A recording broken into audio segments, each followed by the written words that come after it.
తాకట్లో ఉన్న మీ బంగారాన్ని విడిపించి ఆ రోజు ఆన్లైన్ రేటుకి కొంటాం. Sharma gold company. నమస్కారం, వెల్కమ్ టు సుమన్ టీవీ. నేను గీతాంజలి. ప్రస్తుతం మనతో పాటు ప్రముఖ జ్యోతిష్య వాస్తు ముహూర్త పండితులు బ్రహ్మశ్రీ సిస్లా సిద్ధాంతి గారు మనతో పాటు ఉన్నారండి. వారితో మాట్లాడదాం. గురుగారు నమస్కారం అండి. నమస్తే అమ్మా. వృశ్చిక రాశి వారి జాతక ఫలితాలు తెలుసుకోవాలనుకుంటున్నామండి. ఈ విశ్వావసునామ సంవత్సరంలో సంవత్సర ఫలితాల్లో భాగంగా వీరికి ఎటువంటి గ్రహ సంచారం ఉంది ముందుగా, అలాగే వాళ్ళ స్థితిగతులు ఏమిటి, ఎలా ఉండబోతోంది ఈ సంవత్సరం? తప్పకుండా అమ్మా. ముందుగా విశ్వావసునామ సంవత్సర శుభాకాంక్షలు, శుభాశిస్సులు వృశ్చిక రాశి వారి అందరికీ కూడా ఉండాలని. ప్రధానంగా వృశ్చిక రాశిలోకి ఎవరు వస్తారు అంటే విశాఖ నక్షత్రంలోని 4వ పాదం, తర్వాత అనురాధ నక్షత్రంలోని 4 పాదాలు, తదుపరి జ్యేష్ఠాంతం అంటాం. అంటే జ్యేష్ఠ నక్షత్రంలోని చివరి పాదం 1, 2, 3, 4 పాదాల వరకు, అంతమంటే చివరి వరకు అని. ఈ 9 పాదాల వాళ్ళు వృశ్చిక రాశిలోకి వస్తారు.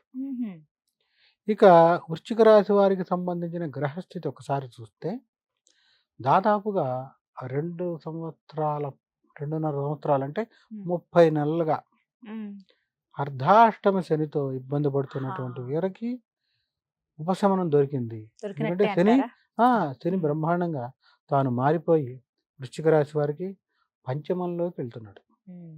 పంచమంలోకి వెళ్ళటం ద్వారా వృశ్చిక రాశి వారికి చాలా బాగుంటుంది. అంటే అర్ధాష్టమ శని వెళ్ళిపోయింది వీళ్ళకి. ఇక గురువు యొక్క స్థితి పరిశీలించుకుందాం. ప్రధానంగా దేవగురువు చాలా ప్రధానం కాబట్టి గురువు వృశ్చిక రాశి వారికి సప్తమంలో ఉన్నటువంటి దేవగురువు మే మధ్య నుంచి అష్టమంలోకి వెళ్తున్నాడు. గురుబలం తగ్గిపోతుంది వీరికి. అది కూడా మిథునంలోకి మారటం, అష్టమంలోకి వెళ్ళటం జరుగుతుంది.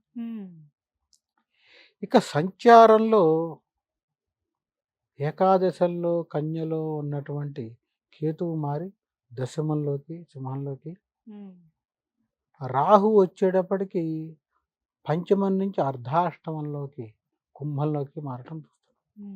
అంటే తాను మీనంలో ఉన్నటువంటి రాహు కుంభంలో అర్ధాష్టమంలోకి రావటం చూస్తాను.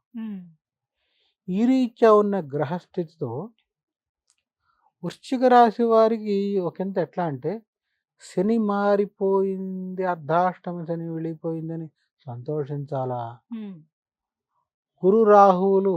గురు అష్టమంలో, రాహు అర్ధాష్టమంలో, కేతు దశమంలో ఉండాలని బాధపడ్డాలో తెలియదు. అంటే పూర్తిగా పురోగమనం కాదు, తిరోగమనం కాదు. అంటే అప్పటి మీద పరిస్థితులు బాగుంటాయి, అప్పటి మీద బాగుంటాయి, అప్పటి మీద బాగుంటాయి ఖచ్చితంగా, సందేహం లేదు. ఉదాహరణ, ఇప్పటి వరకు ఏ పనిలో, ఏ రంగంలో ఉన్నవారైనా, మన విద్యార్థుల దగ్గర నుంచి ఏ రంగంలో ఉన్న వారికైనా అనుకున్న పని వాయిదా పడటం, ఆ పని సమయానికి అవ్వకపోవటం, ఒక్కొక్కసారి పూర్తిగా పని క్యాన్సిల్ అయిపోవటం. వ్యాపారస్తుడు ఉన్నాడు, టెండర్ వేసాడు, అయిపోతుంది అనుకుంటాడు, మాట్లాడుకుని కూడా వస్తాడు, పైనుంచి పనే ఆపేస్తే పనే ఆపేస్తే ఏం చేయలేరు కదా. అంటే పని క్యాన్సిల్ అయిపోతుంది. అట్లా విచిత్ర సమస్యలు అన్నీ ఇతనికి తెలుసు, అందరూ ఇతనికి తెలుసు. విచిత్రం ఏంటంటే అందరూ ఇతనికి తెలుసు, నీకెందుకు రేపురా ఈ పని ఇస్తా ఉంటారు. అసలు మొత్తానికే పని ఆపేయమన్నారంటే ఇతను ఏం చేస్తాడు? అట్లా విచిత్రాలన్నీ వీళ్ళు చూశారు ఇప్పటికే. అర్ధాష్టమ శని ప్రభావంతో దాని నుంచి బయటకు వస్తారు, సందేహం లేదు. దాంట్లోంచి బయటకు వస్తారు. కళారంగంలో వాళ్ళు, నిర్మాణ రంగంలో వాళ్ళు, వృత్తి, వ్యవసాయం, విద్యార్థులు వచ్చేప్పటికి ఖచ్చితంగా మొన్నటి వరకు ఏకంగా చెప్పాలంటే చదువులో 60, 70 అక్కడే కొట్టుకున్నారు వీళ్ళు. దాంట్లోంచి బయటకు వస్తారు. 60 ఏమిట్రా, ఎంత చదివినా నీకు 60 మార్కులు ఏమిట్రా, నీతో పాటు చదివేటువంటి వాడికి 90, 80 వస్తున్నాయి అని తల్లిలో తండ్రి అంటూ ఉంటారు. లేదు నాన్న, నేను బాగా రాశాను అని చెప్తూ ఉంటాడు. పాపం ఈ ప్రభావం కొంత ఉంటుంది కదా ఇతని మీద. దాని నుంచి బయటకు వస్తాడు విద్యార్థి అయినా. వస్తాడు, కానీ ప్రత్యక్ష గురుబలం పోవటం అనేది కొంత బాధాకరం. ఎందుకని గురువు తాను అష్టమంలో ఉంటాడు. అష్టమంలో ఉన్న గురువు అపకారం చేయడు, పాపగ్రహం కాదుగా శనిలాగా. అందుకనే ఏలినాటి శని ఉంటుంది కానీ ఏలినాటి గురువు ఉండదు. పాపగ్రహం కాదు కదా. అష్టమ గురువు అపకారం చేయడు, కానీ తన బలం తగ్గడం ద్వారా వచ్చేటువంటి మంచిని ఇవ్వలేడు ఆయన. ఆహా, అంతే అంతవరకు. నేను మంచివాడినేనమ్మా, మీరు వేదిక ఇచ్చారు, 2 మైకులు పెట్టారు, గంట కాదు 2 గంటలు కాదు, రేపు కూడా మాట్లాడతా. మంచివాడినే, నా దగ్గర జ్ఞానం ఉంది, ఉన్నది నలుగురికి పంచుతాం. ఎంత మంచివాడినైనా చెప్పే వేదిక లేకపోతే ఇప్పుడు కదా, నలుగురికి మంచి పంచలేం కదా. అట్లాగే గురువు తాను ఎప్పుడూ శుభుడే. అసలు ఎట్టి పరిస్థితుల్లో గురువుని పాపి అనకూడదు. ఒకవేళ జాతక చక్రంలో ఆయన పాపస్థానంలో పడితే పాపి అనకూడదు, అశుభగ్రహం అనాలి. అంత మటుకే పాపి అనకూడదు అనే మాట ఎవరు నేను చెప్పడం కాదు, నడిచేదేమో కంచి పరమాచార్య చంద్రశేఖర సరస్వతి వారు చెప్పారు. ఆయన లిటరేచర్లో కూడా ఉంటుంది. ఒకానొక సందర్భంలో జ్యోతిష్యులు ఉంటారు కదా, స్వామి ఈ సందర్భంలో గురువు మరి పాపస్థానంలో ఉన్నారంటే పాపి అయిపోయారు గురువు అంటే, తప్పున ఆయన పాపి అనకూడదు, అలా అనుకో, అశుభ స్థానంలో పడిపోయారు అనాలి. పడిపోయారు అంటే మర్యాద కూడా వాడారు స్వామివారు. కొంతమంది మాటల్లో అంటారు గురుడు, కాదు కదా, దేవతలకే గురువు ఆయన కదా. ఆ రకంగా ఇక్కడ వచ్చేటప్పటికి గురువు తాను అశుభ స్థానంలో ఉండటం ద్వారా ఈ వృశ్చిక రాశి వారికి రావాల్సిన బలాన్ని తగ్గిపోతుంది. అపకారం చేయడం కానీ బలం తగ్గిపోతుంది. బలం తగ్గిపోవడం ద్వారా వీళ్ళకి ఏమవుతుందంటే ఒక్కొక్కసారి పాపం పూర్తి చేద్దాం అనుకున్న పనులు ఆగిపోతాయి. వ్యాపారంలో వాళ్ళకి అవ్వచ్చు, ఉద్యోగంలో వాళ్ళకి అవ్వచ్చు. ఉద్యోగంలో వాళ్ళకి ఉదాహరణ చెప్పాలనుకోమ్మా, గురుబలం ఉన్నప్పుడు అప్రయత్నంగా వెళ్ళిపోదాం అనుకుంటారు. కంపెనీనే వీళ్ళని పంపిస్తుంది విదేశాలు. ఏమైనా 1 సంవత్సరం 2 ఏళ్ళు నువ్వు వెళ్ళి ఉండి రావాలి అమెరికాలో సంస్థ తరఫున, నీకు ఖర్చులన్నీ ఇస్తాం, ఇక్కడ జీతం ఉంటుంది, అక్కడికి వెళ్ళినందుకు అక్కడ జీతం కూడా ఇస్తాం అంటారు. పోనీ వెళ్తే కొన్ని కష్టాలు తీరుతాయి కదా అనుకుంటాడు ఇతను కూడా. ఇంట్లో కష్టం అవచ్చు, పోనీ అప్పటికే అప్పు ఉందనుకో రుణభారం కూడా తీరుతుంది. పాపం ఆశిస్తున్న వాడికి కంపెనీ ఉన్నటువంటి ప్రస్తుతం ఆపుతున్నారయ్యా అనుకున్నది వాయిదా పడుతుంది. లేదే విచిత్రం ఏంటంటే నీ ప్లేస్లో వేరే అతన్ని పంపిస్తున్నాం, మరి వైస్ ప్రెసిడెంట్ పైన వేరే వాళ్ళని రెఫర్ చేశారు, మేము కాదనలేం కదా, పైనుంచి వచ్చింది, ఏమనుకోకు అని సున్నితమైన మాట ఏమనుకోకు. కానీ ఇతనికైతే ఇబ్బంది, అవకాశం పోతుందిగా. అంటే బలం తగ్గడం ద్వారా పైనుంచి వచ్చే డబ్బు ఆగిపోతుంది. అది వృశ్చిక రాశిలో ఒక ఉదాహరణగా చెప్పా. ఉద్యోగస్తుడు, వ్యాపారస్తుడికి అంతే. వ్యాపారంలో చాలా స్నేహంలో ఉండేటువంటి వ్యక్తి, నీకెందుకు ఆ వర్క్ నీకు ఇప్పిస్తే నాకు బాగా తెలుసు, చిన్నప్పటి నుంచి నేను వాడు కలిసి చదువుకున్నామంటే నిన్న మొన్న వెళ్ళి లేదా కిందటి నెలలో వెళ్ళి ఖాయం చేసుకుని కూడా వస్తారు. ఆ వ్యాపారంలో ఉండే అతనికి ఇతనికి ఉన్న స్నేహితంలో ఇస్తానంటాడు. కానీ అదే సందర్భంలో చైర్మన్ గారు ఇది మన వాళ్ళకే ఉన్నారు, వాళ్ళకి ఇచ్చేయండి అంటే ఏం చేస్తాడు? అప్పుడు అయిపోతుంది. అట్లా అవకాశం పైన ఇంకా మనకు వస్తుంది అనుకున్నది అయిపోతుంది గురుబలం లేకపోవడం వల్ల. అంటే చేస్తున్న రూపాయితో పాటు పైన ఇంకో రూపాయి కొంతమందికి వస్తూ ఉంటుంది కదా, ఉద్యోగంలో ఉన్న పై ఎత్తు సంపాదిస్తారు. అట్లా పైన వచ్చే రూపాయి పోవటమే కాకుండా కొంత గౌరవం కూడా తగ్గుతుంది. గౌరవం తగ్గటం ఇబ్బందే కదా. మొత్తం ప్రతిభంతా ఏమో చేసిన వ్యక్తిది ఇతన్ని మెచ్చుకోవాలిగా, మెచ్చుకోవటంలో వెనకాడతారు. విద్యార్థుల్లో కొంత అశ్రద్ధ వస్తుంది గురుబలం తగ్గడం ద్వారా. అశ్రద్ధ తగ్గటం ఒకటి, జ్ఞాపక శక్తి కొంత మందగిస్తుంది. దేంట్లో చదివేస్తే ఉన్నమతి పోయింది అంటాం కదా, అట్లా ఒకదానికి ఒక ప్రశ్నకు ఒక సమాధానం రాసి బయటకు వచ్చి అరే బుర్రగొక్కుంటారు, నాకు ఇది తెలుసు కానీ ఇది రాశాను, రాయలేకపోతే పర్వాలా, ఒకదానికి ఒకటి రాసి వస్తారు. బయటకు వచ్చి అనవసరంగా రాశాను, అప్పటికే జరగాల్సిన నష్టం జరిగిపోతుంది, పేపర్ ఇచ్చేసి వస్తాడు కదా. ఇట్లా విద్యార్థులు అవ్వచ్చు, ఉద్యోగస్తులు అవ్వచ్చు, కళారంగంలో ఉన్న వాళ్ళు అవ్వచ్చు, ఎవరికైనా రాజకీయ రంగంలో ఉన్న వాళ్ళకి గుర్తింపు పోతుంది. నిన్నటి వరకు నువ్వు వెళ్తే నీ వెనకాల 100 మంది వచ్చిన వాళ్ళు రేపటి నుంచి 10 మంది కూడా రారు. గుర్తింపు తగ్గిపోతుంది. ఫోన్ చేస్తే వస్తున్నా అన్న వ్యక్తి నిన్నటి వరకు, మీరు బయలుదేరంగానే ఫోన్ చేయండి వస్తానన్న వ్యక్తి ఇప్పటి నుంచి రేపు వస్తున్నానని చెప్పినా కూడా నేను ఉండట్లేదు అంటాడు, ఊళ్ళోనే ఉంటాడు. విచిత్రం. అది పరోక్షంగా అవమానమేగా. తీరా కనుక్కుంటే వాడు ఇంట్లోనే ఉన్నాడండి, ఫోన్ కూడా ఎత్తలేదు అంటారు. అట్లా ఏ రంగంలో ఉన్న వారికైనా కూడా కొంత ఒత్తిడి ఉంటుంది. గురుబలం లేకపోవడం వల్ల వచ్చేటువంటి ఇబ్బందులు ఇబ్బంది. మీరంతా చెప్తున్నారు గురువు గారు, కానీ మాకైతే చాలా బాగుంది, మాది వృశ్చిక రాశి అని ఎవరైనా అనుకుంటే దానికి కూడా చెప్తున్నా, మీ వ్యక్తిగత జాతకంలో ప్రస్తుతం జరుగుతున్న దశ అంతర్దశలు బాగుంటేనే బాగుంటారు. దశ అంతర్దశలు రెండు, వీటిల్లో ఏది తగ్గినా దీని ఎఫెక్ట్ కనబడుతుంది. నా శరీరంలో రోగ నిరోధక శక్తి పడిపోతేనే కొత్త రోగాలు వస్తాయి. అంతే కదమ్మా? అంతే కదా. అట్లాగే ఏదైనా చెట్టు గోడ ఉన్నట్టుండి ఏం పడదుగా, దాంట్లో ఉన్న సత్తు పడిపోయినప్పుడు పడిపోతుంది. బలం పోయినప్పుడే. ఉన్నట్టుండి అప్పటి వరకు అన్నేళ్లుగా ఉన్నది ఉన్నట్టుండి ఎందుకు పడుతుంది? ఒక చెట్టు అయినా గోడ అయినా నానిపోతే పడిపోదు. అట్లాగే గ్రహబలం తగ్గినప్పుడే ఈ స్థితులన్నీ కనపడతాయి. కొంతమంది అనుకుంటారు నాకేంటి నేను తప్పు చెప్పాను, నాకే వృశ్చిక రాశి అద్భుతంగా ఉంది. బాగుంటుంది అని ఎవరికంటే నీ పర్సనల్ బర్త్ చార్ట్ లో దశ అంతర్దశలు బాగుంటే ఖచ్చితంగా వెళ్ళిపోతావు. కాలానికి కూడా ఎదురు ఇస్తారు వాళ్ళు. బాగున్న వాళ్ళు కాలానికి, ఇందాక ఒక మాట చెప్పాను, మేషరాశి వాళ్ళు ఎవరు జయిస్తారంటే దశ అంతర్దశలు బాగున్నవాడు ఏటికి ఎదురీదితే వెళ్ళిపోతాడు, ప్రమోషన్ కూడా వస్తుంది. అట్లా వృశ్చిక రాశిలో వాళ్ళు వీళ్ళు బయటకు పడిపోతారు, ఖచ్చితంగా బయటకు వస్తారు, గోల్ కూడా కొడతారు. వీరికి దైవారాధన అండి ఖచ్చితంగా వీళ్ళు ప్రతినిత్యం కూడా వీళ్ళ కులదైవ అర్చనతో పాటుగా మరీ ముఖ్యంగా చెప్పాలి అంటే దక్షిణామూర్తి సంబంధించిన స్తోత్రం కానీ, ఇది కాదు దక్షిణామూర్తి స్తోత్రం కాదు మా ఇంట గురు చరిత్ర చదువుదాం అనుకుంటున్నారు అనుకోండి, అదే చదవండి. లేదా దత్త చరిత్ర, మీరు గురువుకు సంబంధించి ఎవరిని అనుకుంటున్నారో వాళ్ళకే చేయండి. దక్షిణామూర్తి చేయటం అనేది కనీసం ప్రార్థన అయినా చేసుకోవటం. కానీ విద్యార్థులకైతే కనుక దక్షిణామూర్తి పటం చూపించి నమస్కారం పెట్టుకోమని అలవాటు చెయ్యాలి. ఈ రాశి బాగుండేది, ఈ రాశి బాగుంది అని మనం చెప్పినా కాసేపు ఇదంతా పక్కన పెడితే విద్యార్థులకు అభ్యాసం చేయాలి.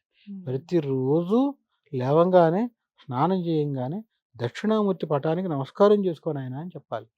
బాగున్న రాశి అవ్వచ్చు, బాగున్నారు, అది అలవాటు చేసేయాలి. అలా అలవాటు చేస్తే రేపు అతను వివాహం అయిన తర్వాత అతని పిల్లలకి అలవాటు చేస్తాడు. దక్షిణామూర్తి బలం అందరికీ ఉండాలి, చాలా అవసరం. ఇందాక అనుకున్నాం కదా, ఆ గౌరవాన్ని మేధస్సుని ఇస్తాడు ఆయన. అది ఎవరికైనా కావాలి మేధస్సు. బాగున్నవాడికి లేదు, బాగుండని వాడికి లేదు, అందరికీ కావాలి కదా. అందుకనే నేను దాదాపుగా ఏ వీడియోలో చూసినా గురవే సర్వలోకానం ప్రార్థన శ్లోకం అది చెప్తాను, అది చెప్పి ప్రవేశిస్తాను. ఎందుకంటే నేను ఇది చెప్పాలన్నా ఆ శక్తి ఆయన ఇస్తాడు. ఆ రకంగా గురు దక్షిణామూర్తి స్తోత్రం చేస్తూ ఉండాలి విద్యార్థులు. ఇతరత్ర రంగాల్లో ఉండేటువంటి అందరూ కూడా గురు దక్షిణామూర్తి సేవ కానీ, లేదా మీ ఇంట గురు చరిత్ర కానీ, ఇతరత్ర గురువుకు సంబంధించి ఏదైనా చేస్తూ అవకాశం ఉంటే వస్త్రంలో పసుపు రంగు గురువారం ధరిస్తే ఉత్తమం. ఖచ్చితంగా ప్రతి గురువారం ధరిస్తూ, వివాహితులైతే బ్రహ్మచర్యం కూడా పాటిస్తారు. గురువారం నియమం పాటిస్తే ఖచ్చితంగా దాదాపుగా చాలా బాగుంటుంది, బయటకు వచ్చేస్తారు. ఇక వ్యాపారంలో, రాజకీయ రంగంలో, ఆర్థికంగా స్థితి ఉన్న వాళ్ళైతే గురువుకు ప్రీతిగా సంస్కారం చేసి, హోమం చేసి, బృహస్పతి పాశుపతం అని ఉంటుంది, పాశుపతం కూడా చేసి, మేధా దక్షిణామూర్తి హోమం కూడా చేసి దానం ఇప్పిస్తాం. ఇలా చేసుకోవచ్చు. ఇలా చేస్తే ఖచ్చితంగా ఆ శక్తి వస్తుంది వాడికి. అలా చేసుకుంటే బాగుంటుంది. దాదాపుగా ఇక్కడ ఏంటంటే వీళ్ళకి ఒకే ఒక ఇబ్బంది ఏంటంటే మంగళవారం నాడు ప్రయాణాన్ని విరమించుకోవడం ఉత్తమం. మంగళవారం దూర ప్రయాణాలు, రోజు తెల్లారులేస్తే ఆఫీస్కి వెళ్ళి వచ్చేవాళ్ళకి కాదు, దూర ప్రయాణం ఉన్నట్టుండి పెట్టుకుంటారు ఆఫీస్కి సెలవు పెట్టి, లేదా వివాహం ఏదో వచ్చిందనో ప్రయాణం చేయాల్సి వచ్చినా, ఇంకా చెప్పాలంటే మీరు డ్రైవింగ్ చేయకుండా పక్కన కూర్చోండి మంగళవారం నాడు. ఎందుకంటే అర్ధాష్టమంలోనే రాహు ఉంటాడు, ప్రయాణంలో యాక్సిడెంట్లు అవుతాయి. మిగిలిన రోజు కంటే మంగళవారం ప్రమాదం. అదొక్కటి వృశ్చిక రాశి వారికి ఇబ్బంది. ప్రయాణంలో ఖచ్చితంగా జాగ్రత్తగా ఉండాలి. ఇంకా చెప్పాలంటే మీకు రాహు మహర్దశ జరుగుతూ, దశ కూడా రాహు మహర్దశ, లేదా అంతర్దశలో రాహు, గురువులో రాహువు కానీ, కుజుల్లో రాహువు కానీ, శుక్రుల్లో రాహువు కానీ, అంతర్దశలో రాహు దశ జరుగుతూ ఉంటే మటుకు మరింత జాగ్రత్త తీసుకోవాలి. మంగళవార ప్రయాణాన్ని వాయిదా వేసుకోవాలి. రేపు వస్తాను, అరే పొరపాటున చెప్పానండి, రేపు మంగళవారం కదా, రేపు రాను, నేను ప్రయాణం చేయను, బుధవారం అని చెప్పుకోవాలి. అది మటుకు పాటిస్తే వీళ్ళ తప్పు లేకపోయినా కూడా జరిగేటువంటి వాహన ప్రమాదాన్ని నివారించవచ్చు.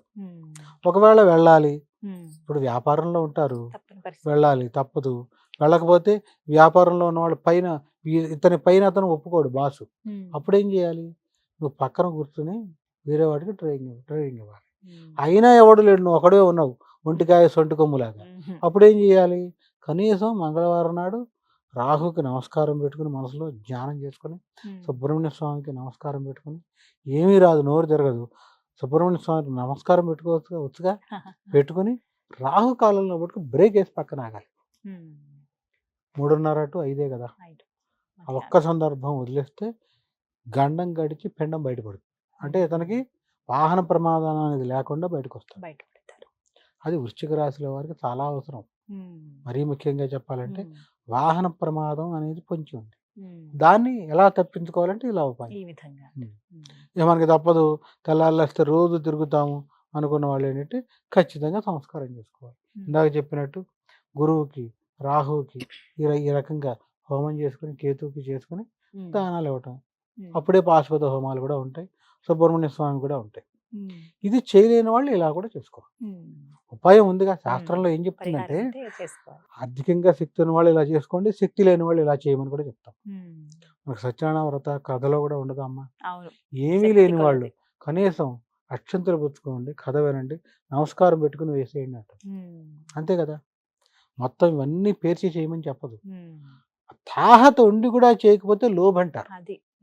అప్పుడు భగవంతుడు పిచ్చివాడు కాదు కదా, చూస్తాడు వీడు కక్కుర్తి పడుతున్నాడు, లోభత్వం, వీడిని ఇట్టానే ఉంచితే మంచిదని ఉన్న సంపద అంతా తీసేస్తాడు.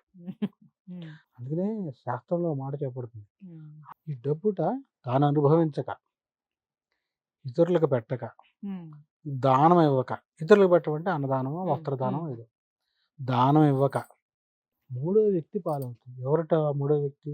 చోరుడు, దొంగ కానీ, ఇంకా చెప్పాలంటే ధూర్తుడు, అంటే పాడు పని చెడ్డ పని చేసేవాడు, అన్యాక్రాంతం అయిపోతుంది అంటారు. అన్యాక్రాంతం అంటే పరులకి స్వాధీనం చేసేసుకుంటారు. ఉన్నట్టుండి చక్కటి ఆస్తి ఎవరో వచ్చి కబ్జా చేస్తారంటారు. అంటే ఎప్పుడైనా నువ్వు చేసావా దానం, భగవంతుడు చూస్తాడు, తీసేస్తాడు అక్కడి నుంచి. ఎందుకని అంటే గుణం లేదు, పెట్టే గుణం ఉండాలిగా. నువ్వు ఎప్పుడో పెట్టావు కాబట్టి నీకు ఇచ్చాడు ఈశ్వరుడు, అంతే కదా. ఇప్పుడు పెడితే నిలుపుతాడు, పెట్టకపోతే తీసేస్తాడు. ఇప్పుడు ఎన్నో లక్షల కోట్ల జీవరాశులు ఉన్నాయి భూప్రపంచంలో కదా, నల్లి చీమ దగ్గర నుంచి అన్నీ ఉన్నాయి. నోటితో భగవంతుడు అని కీర్తించేది మనిషి జన్మ ఎత్తిన మనకే. అందున మనిషి జన్మ ఎత్తినప్పుడు ఈ దేవాలయానికి వెళ్ళటానికి కాళ్ళు ఇచ్చాడు, అర్చన చేయటానికి చేతులు ఇచ్చాడు. ఇవి లేని వాళ్ళు ఎంతమంది ఉన్నారమ్మా మనలో అన్నమాట. ఈ మానవ జన్మ ఎత్తి కూడా ఇవి లేవు, అన్నీ ఉన్నా నోరు లేని వాళ్ళు ఎంతమంది, మోగగా ఉండి, లేదా మధ్యలో పెరాలసిస్ వచ్చి నోరు పడిపోయి, లేదా చచ్చు పడిపోయి, అన్నీ ఉండంగా. అందుకనే చెప్పారు నవవేద భక్తుల్లో శ్రవణం కీర్తనం. శ్రవణం అంటే వినాలి, ఎవరన్నా పాడుతున్నా ఏమిటి రప్పించుకోవాలని వెళ్ళిపోకూడదు. నీకు ఇచ్చాడు భగవంతుడు చెవులు, నామస్మరణ వినటానికి, ఇది దుర్వార్త వినటానికి కాదు కదా, చెడ్డ పనులు వినటానికి కాదు కదా. అందుకనే చూస్తాడు భగవంతుడు. ఎంత మటుకంటే కొంతమంది అంటూ ఉంటారు, చాలా చేశారండి మా నాన్న చేసి, నువ్వేం చేసావు, మా నాన్న బాగా చేశాడంటే దానాలు ధర్మాలు అని చెప్తూ ఉంటారు. నువ్వేం చేసావు, మీ నాన్న చేసింది నీకు వచ్చింది, అందువల్ల మీ నాన్న స్థితి కంటే నీ స్థితి పెరిగింది. నువ్వు చేస్తాగా పిల్లలకి వచ్చేది, ఆస్తి వస్తుంది పిల్లలకి, అప్పులు వస్తున్నాయి కదా, రోగాలు వస్తున్నాయి కదా, నేను ఇది ఎందుకు రాదు అంటే జ్ఞానం ఏమైపోయింది, అజ్ఞానంలో ఉంటున్నాం మనం. ఇది కూడా చెయ్యాలి. అందుకనే మనం వెనక్కి వెళ్తే పాతరంలో మన చేత మంచి పనులు తాతలు నాయనమ్మలు చేయించేవాళ్ళు, మన చేత చేయించేవాళ్ళు, వాళ్ళ కొడుకులతో చేయించేవాళ్ళు. వాళ్ళతో ఎక్కడైనా ఇల్లు దానం ఇప్పించినా వాళ్ళు 10 రూపాయలు ఇచ్చి మన చేతికి 1 రూపాయి ఇచ్చి నువ్వు కూడా ఎవరు అనేవాళ్ళు. అలవాటు చేయటం. ఇట్లా వృశ్చిక రాశిలో ఉండేటువంటి వాళ్ళకి ఒకంత వాహన ప్రమాదం అనేది పొంచి ఉంది కాబట్టి దాని నుంచి తప్పించుకోవడానికి ఖచ్చితంగా ఆర్థికంగా శక్తి ఉన్న వాళ్ళు లోభత్వంలోకి వెళ్లకుండా ఆర్థికంగా శక్తి ఉన్న వాళ్ళు సంస్కారం చేసుకోవాలి.